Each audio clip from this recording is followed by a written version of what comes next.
Storytime Square! Let's leap into adventure! A Bad Case of Stripes, written by David Shannon. Camilla Cream loved lima beans, but she never ate them. All of her friends hated lima beans, and she wanted to fit in. Camilla was always worried about what other people thought of her. Today, she was fretting even more than usual. It was the first day of school, and she couldn't decide what to wear. There were so many people to impress. She tried on 42 outfits, but none seemed quite right. She put on a pretty red dress and looked in the mirror. Then she screamed. Her mother ran into the room and she screamed too. "Oh my heavens!" she cried. "You're completely covered with stripes." This was certainly true. Camilla was striped from head to toe. She looked like a rainbow. Mrs. Cream felt Camilla's forehead. "Do you feel all right?" she asked. "I feel fine," Camilla answered. "But just look at me." "You get back in bed this instant," her mother ordered. "You're not going to school today." Camilla was relieved. She didn't want to miss the first day of school, but she was afraid of what the other kids would say, and she had no idea what to wear with those crazy stripes. That afternoon, Dr. Bumble came to examine Camilla. "Most extraordinary!" he exclaimed.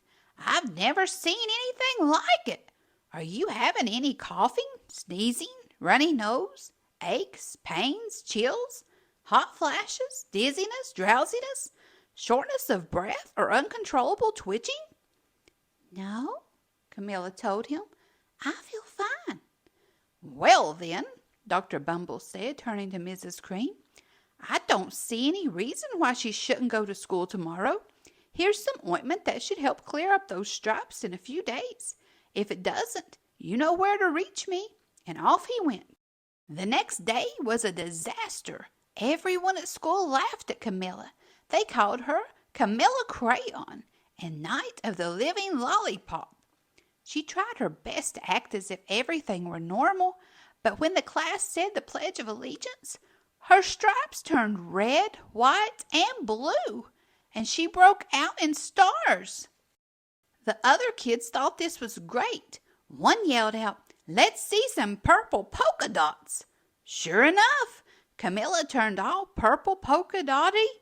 Someone else shouted, "Checkerboard!" and a pattern of squares covered her skin. Soon everyone was calling out different shapes and colors, and poor Camilla was changing faster than you can change channels on a TV. That night, Mr. Harms, the school's principal, called. "I'm sorry, Mrs. Cream," he said. "I'm going to have to ask you to keep Camilla home from school. She's just too much of a distraction, and I've been getting calls from the other parents. They're afraid those stripes may be contagious." Camilla was so embarrassed. She couldn't believe that 2 days ago everyone liked her.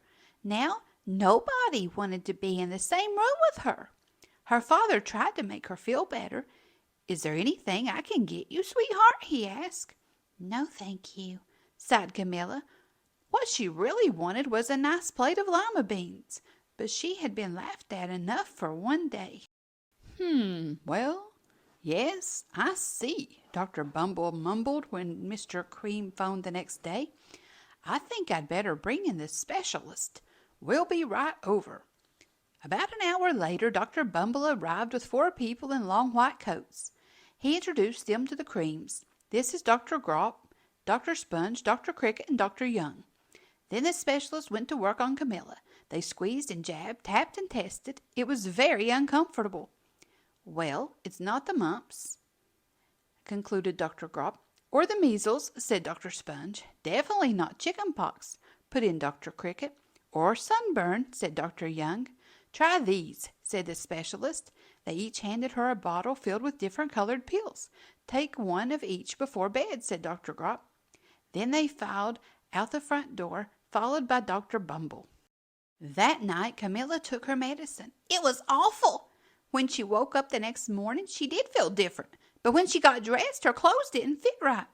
She looked in the mirror, and there, staring back at her, was a giant, multicolored pill with her face on it. Dr. Bumble rushed over as soon as Mrs. Cream called, but this time, instead of the specialist, he brought the experts. Dr. Gord and Mr. Mellon were the finest scientific minds in the land. Once again, Camilla was poked and prodded, looked at and listened to. The experts wrote down lots of numbers. Then they huddled together and whispered. Dr. Gord finally spoke. "It might be a virus," he announced with authority. Suddenly, fuzzy little virus balls appeared all over Camilla. "Or possibly some form of bacteria," said Mr. Mellon. Out popped squiggly little bacteria tails. "Or it could be a fungus," added Dr. Gord. Instantly, Camilla was covered with different colored fungus blotches. The experts looked at Camilla, then at each other. "We need to go over these numbers again back at the lab," Dr. Gord explained. "We'll call you when we know something." But the experts didn't have a clue, much less a cure. By now, the TV news had found out about Camilla. Reporters from every channel were outside her house, telling the story of the bizarre case of the incredible changing kid. Soon, a huge crowd was camped out on the front lawn. The Creams were swamped with all kinds of remedies, from psychologists, allergists, herbalists, nutritionists, psychics, an old medicine man, a guru, and even a veterinarian. Each so-called cure only added to poor Camilla's strange appearance until it was hard to even recognize her. She sprouted roots and berries and crystals and feathers and a long, furry tail, but nothing worked. One day, a woman who called herself an environmental therapist claimed she could cure Camilla. "Close your eyes," she said. "Breathe deeply and become one with your room."